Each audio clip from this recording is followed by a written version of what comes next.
আসসালামু আলাইকুম আরহামাতুল্লাহি ওয়া বারাকাতুহু। সবাই কেমন আছেন? আশা করি সবাই ভালো আছেন। আজ আপনাদের জন্য নিয়ে এসেছি গল্পের 6 নম্বর পর্ব।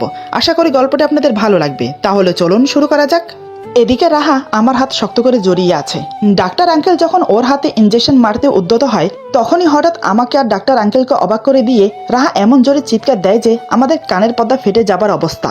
ওর চিৎকারে পুরো বাড়ি যেন কেঁপে উঠল। শুধু তাই নয়, সাথে আমার হাত শক্ত করে ধরে কামড় বসিয়ে দেয় আমার বাহুতে। এমন ভাবে কামড় দিয়েছে যে রক্ত বেরিয়ে গেছে। ডাক্তার আঙ্কেল রাহার কাণ্ড দেখে হাঁ হয়ে যায়। চোখ দুটো বড় বড় করে রাহার দিকে অবাক হয়ে তাকিয়ে থাকে। এদিকে আমার অবস্থা শোচনীয়। রাগে, অপমানে, লজ্জায় মাথা হেট হয়ে যাচ্ছে আমার। অন্যদিকে বাহুতে খুব ব্যথা করছে। মেয়েটি কামড় দিয়ে এখনো ধরে রেখেছে।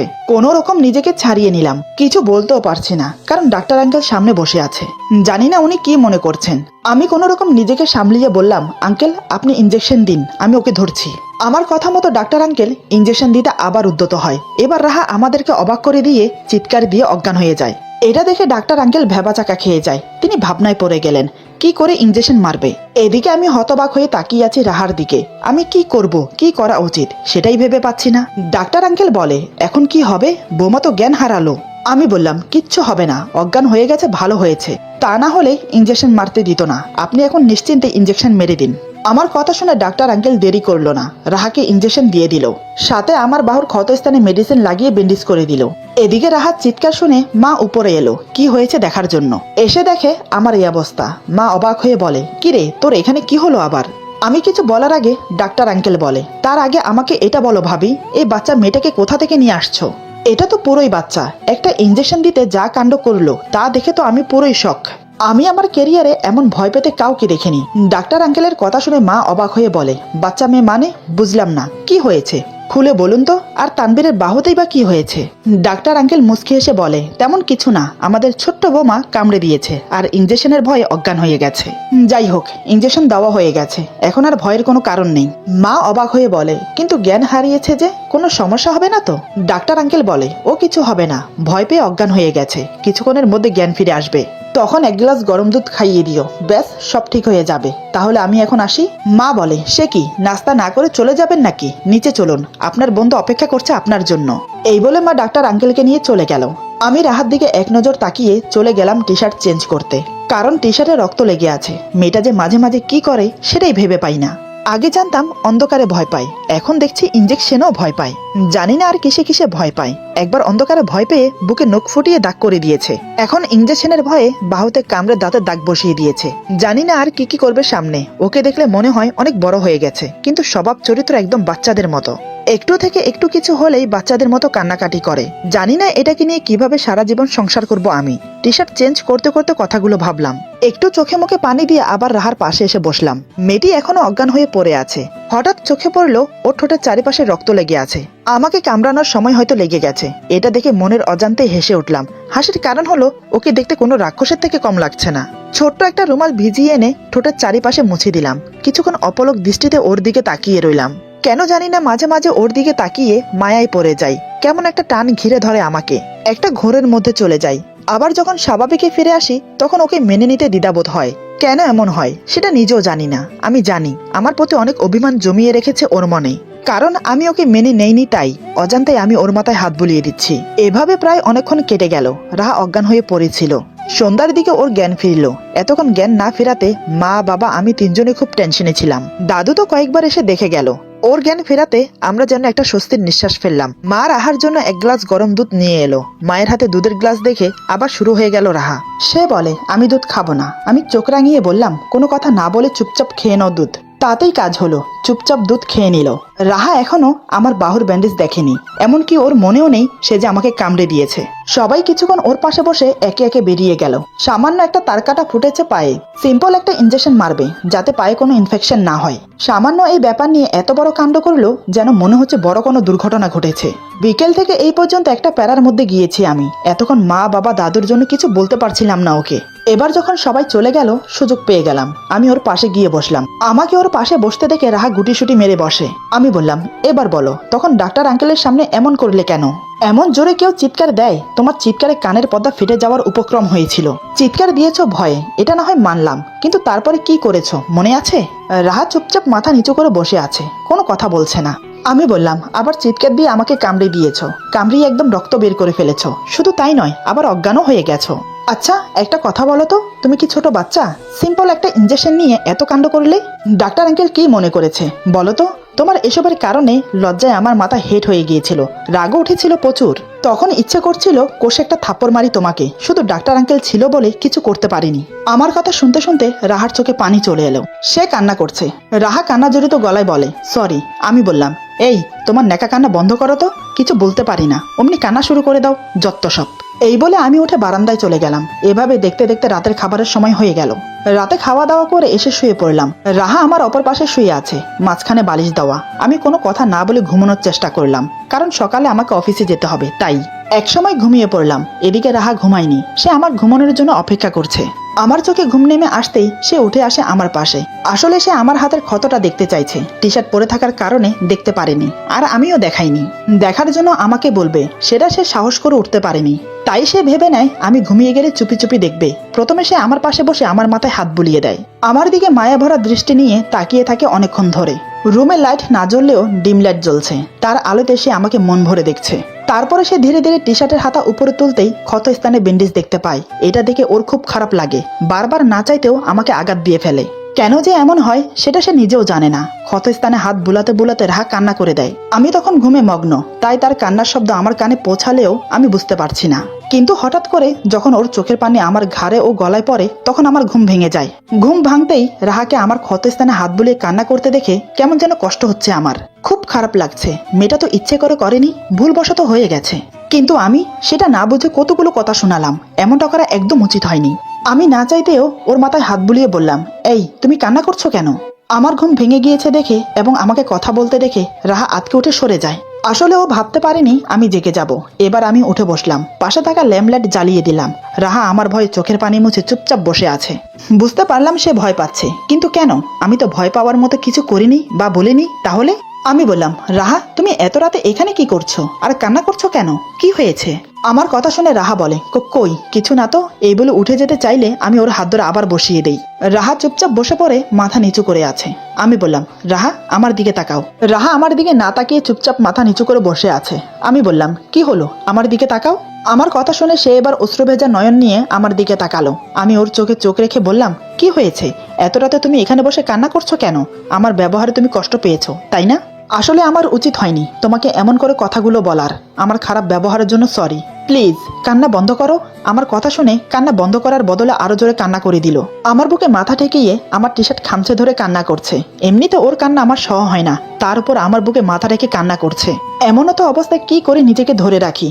আমি ওর মাথাটা বুকের সাথে শক্ত করে ধরে বললাম, এই রাহা, সরি বললাম তো, আমার ভুল হয়েছে, আমাকে ক্ষমা করে দাও। দেখো এভাবে কান্না করো না, তোমার কান্না দেখতে আমার ভালো লাগে না। রাহা আমার বুকে মাথা রেখেই কান্না করতে করতে বলে, আমাকে ক্ষমা করে দিন, আমি ইচ্ছে করে কিচ্ছু করিনি, ভুলবশত হয়ে গেছে। সরি, ক্ষমা করে দিন আমাকে। আমি চাই না আপনাকে আঘাত দিতে বা কোনো প্রকার কষ্ট দিতে, কিন্তু কেন জানি না বারবার এমনটা হয়ে যায়। না চাইতেও বারবার আমি আপনাকে আঘাত দিয়ে ফেলি। আমি আর কখনো এমন করব না, আমাকে ক্ষমা করে দিন। সরি। সরি বলতে বলতে উত্তেজিত হয়ে পড়ে রাহা। ওকে আবার উত্তেজিত হতে দেখে আমি ওর মাথায় হাত বুলিয়ে বললাম, রাহা রিল্যাক্স, শান্ত হয়ে যাও, কিছু হয়নি আর কিছু হবে না, আমি কিছু মনে করিনি। এভাবে বারবার সরি বলো না, তুমি শান্ত হও, দেখবে সব ঠিক হয়ে যাবে। ওকে বুকে রেখে মাথায় হাত বুলিয়ে সান্ত্বনা দিতে লাগলাম। প্রায় বেশ কিছুক্ষণ পর ওর কান্না বন্ধ হলো। সে এখন আমার বুকে মাথা রেখে টি শার্ট খামচে ধরে চোখ বন্ধ করে আছে। কান্না করার ফলে হেঁচকি আসছে। আরো বেশ কিছুক্ষণ এভাবে থাকার পর আমি বললাম, রাহা ঠিক আছে তো তুমি? রাহা নিজেকে স্বাভাবিক করে আমাকে ছেড়ে দিল। রাহা বলে, সরি, কিছু মনে করবেন না, অজান্তেই আপনাকে জড়িয়ে ধরে ফেলেছি। আর আমি ঠিক আছি, আমার জন্য আপনার ঘুম ভেঙে গেল, তার জন্য সরি, আপনি ঘুমিয়ে পড়ুন। আমি বললাম, কোনো সমস্যা না, রাত অনেক হয়েছে, তুমিও ঘুমিয়ে পড়ো। রাহা কোনো কথা না বলে চুপচাপ গিয়ে শুয়ে পড়লো। আমি কিছুক্ষণ ওর দিকে তাকিয়ে বসে রইলাম, তারপর শুয়ে পড়লাম। নানান কথা ভাবতে ভাবতে ঘুমিয়ে পড়লাম। সকালে আমার আগে রাহা ঘুম থেকে উঠে যায়। প্রতিদিনের মতো আমার জন্য চা নিয়ে এসে আমাকে ডাকে ঘুম থেকে ওঠার জন্য। রাহা বলে, এই যে শুনছেন, সকাল হয়ে গেছে, উঠুন। আমি চোখ খুলতেই রাহা বলে, আসসালামু আলাইকুম, শুভ সকাল, এই নিন আপনার চা, ঠান্ডা হয়ে যাচ্ছে। এই কথাগুলো এখন রাহার প্রতিদিনের রুটিন হয়ে গেছে আমাকে বলার। আমি ঘুম থেকে উঠে দেখি রাহা পরিপাটি হয়ে রেডি হয়ে বসে আছে। আমি বললাম, ওয়ালাইকুম সালাম, শুভ সকাল, কি ব্যাপার, তুমি রেডি হয়ে কোথায় যাচ্ছ?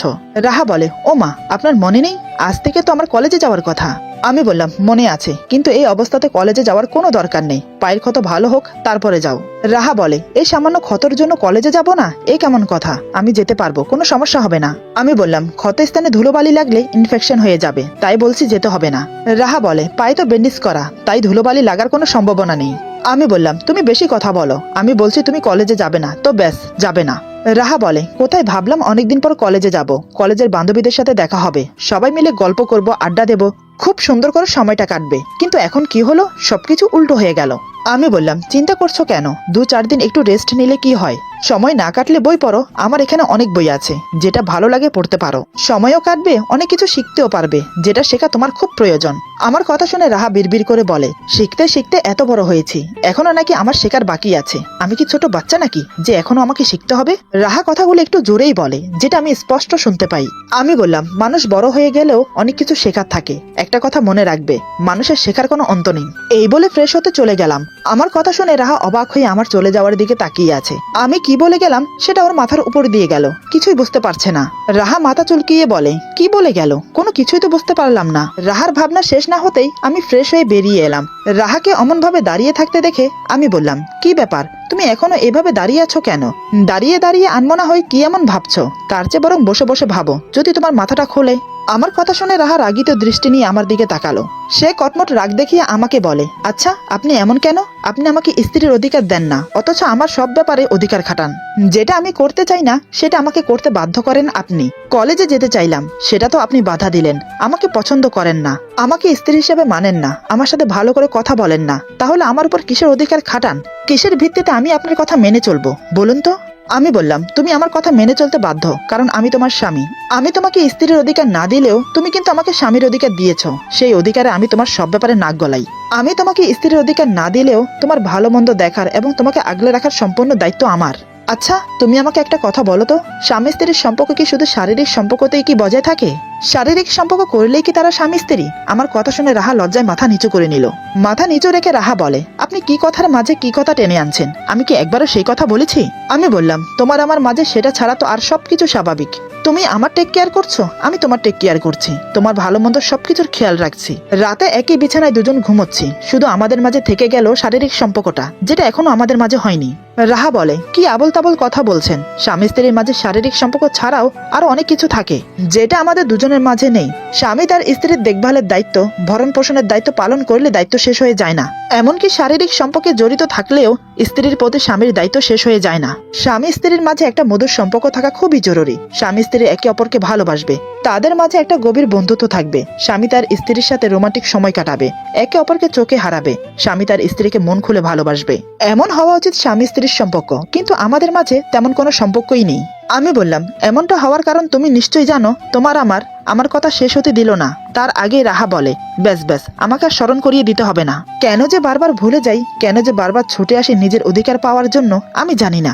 আমার মনে রাখা উচিত যে আপনি আমাকে পছন্দ করেন না, সরি, আজ থেকে চেষ্টা করব নিজের সীমায় থাকার। খুব কষ্টের সাথে কথাগুলো বলে রাহা। কথাগুলো বলতে বলতে ওর চোখে জল চলে এলো, সে চোখের পানি মুছতে মুছতে চলে যেতে উদ্যত হলো। আজ কেন জানি ওর কথাগুলো আর ওর চোখের পানি দেখে আমার কলিজায় আঘাত করলো। এক মুহূর্তের জন্য মনে হলো আমি অন্যায় করছি ওর সাথে। আমি সাথে সাথে পেছন থেকে ওর হাত টেনে ধরলাম। রাহা বলে, হাত ছাড়ুন, আমাকে নিচে যেতে হবে। আমি ওর হাত ছাড়ার বদলে ওকে আমার দিকে ঘুরিয়ে দাঁড় করালাম। রাহা নিচের দিকে তাকিয়ে কান্না করছে। আমি ওর চোখের পানি মুছে দিয়ে বললাম, কথায় কথায় ছোট বাচ্চার মতো কান্না করো কেন তুমি? এভাবে ভেঙে পড়ো না, সময় হলেই সব ঠিক হয়ে যাবে। রাহা এবার নয়ন ভরা জল নিয়ে আমার দিকে তাকালো। রাহা বলে, বললেই তো সব ঠিক হয়ে যায় না। জানি হয়তো আমি কোনোদিনও আপনার পছন্দের হতে পারবো না, চাইলেও আমি নিজেকে ফর্সা সুন্দরী রমণী হিসেবে গড়তে পারবো না, আপনার যেমন পছন্দ তেমন কোনোদিনও হতে পারবো না, হয়তো গায়ের রং পাল্টাতে পারবো না, তবে আপনার ভালোবাসা পেতে আপনার মনের মতো হওয়ার চেষ্টা করব। যদি আমি আপনার মনের মতো হতে পারি, তাহলে কি আপনি আমাকে ভালোবাসবেন? আমি অপলক দৃষ্টিতে ওর চোখের দিকে তাকিয়ে কথাগুলো শুনছি। কেমন একটা অদ্ভুত মায়া খেলা করছে ওর চোখে মুখে। কান্না করার ফলে চোখের কাজল লেপটে গেছে, তাতেই অদ্ভুত একটা সৌন্দর্য ফুটে উঠেছে ওর মাঝে। না চাইতেও বারবার আমার চোখ ওর দিকে আটকে যাচ্ছে। এমন অদ্ভুত আকর্ষণীয় মায়াভরা মুখ নিয়ে আমার সামনে দাঁড়িয়েছে যে আমি ওকে দেখতে দেখতে অন্য জগতে হারিয়ে যাচ্ছি। ওর কথাগুলো আজ গোলাপের কাঁটার মতো বিঁধছে আমার হৃদয়ে। এমন একটা কষ্ট হচ্ছে ওর জন্য আমার। মেয়েটি তো আমার কাছে কিচ্ছু চায় না, শুধু চায় আমি ওকে আপন করে নেই। আমি যেন ওকে মন প্রাণ উজাড় করে ভালোবাসি। কথাগুলো ভেবে আমি ওর চোখে চোখ রেখে বললাম, ধৈর্যের ফল মিঠা হয়, আর চেষ্টা করলেও উপায় হয়। চেষ্টা করো, নিশ্চয়ই তুমি সফল হবে। আর আমি তো আছি তোমার পাশে। এখন চলো নিচে নাস্তা করবে। রাহা বলে, এটা কিন্তু আমার প্রশ্নের উত্তর না। আমি বললাম তো চেষ্টা করো, নিশ্চয়ই তুমি সফল হবে। এখন চলো নিচে, আমার অফিসে লেট হচ্ছে। এই বলে রাহাকে নিয়ে নিচে চলে এলাম। তারপর সবার সাথে বসে একসাথে নাস্তা করলাম। আমার কথাগুলো শোনার পর থেকে রাহা চিন্তায় পড়ে গেল। সে ভাবছে কি করে আমার মন জয় করবে, কি করলে সে আমার মনের মতো হয়ে উঠতে পারবে। রাহা মনে মনে বলে, যে করেই হোক আমাকে ওনার মনের মতো হয়ে উঠতেই হবে। এমন ভাবে নিজেকে তৈরি করব যেন উনি নিজে থেকেই আমাকে ভালোবাসার কথা বলে। আমিও দেখি সে আমাকে কিভাবে ভালো না বেসে পারে। এসব ভেবে নাস্তা করে উঠে গেল নিজের রুমে গিয়ে আমার কথা মতো অনেক খুঁজে একটা হাদিসের বই বের করলো। হাদিসের বই বের করে ঘুরিয়ে ফিরিয়ে দেখতে লাগলো। বইটি ছিল তাহাজ্জুদ নামাজ নিয়ে লেখা। তাহাজ্জুদ নামাজের নিয়ম, তাহাজ্জুদ নামাজ পড়লে কি কি উপকারিতা হয় এবং কি কি ফজিলত সে বিষয়ে লেখা আছে।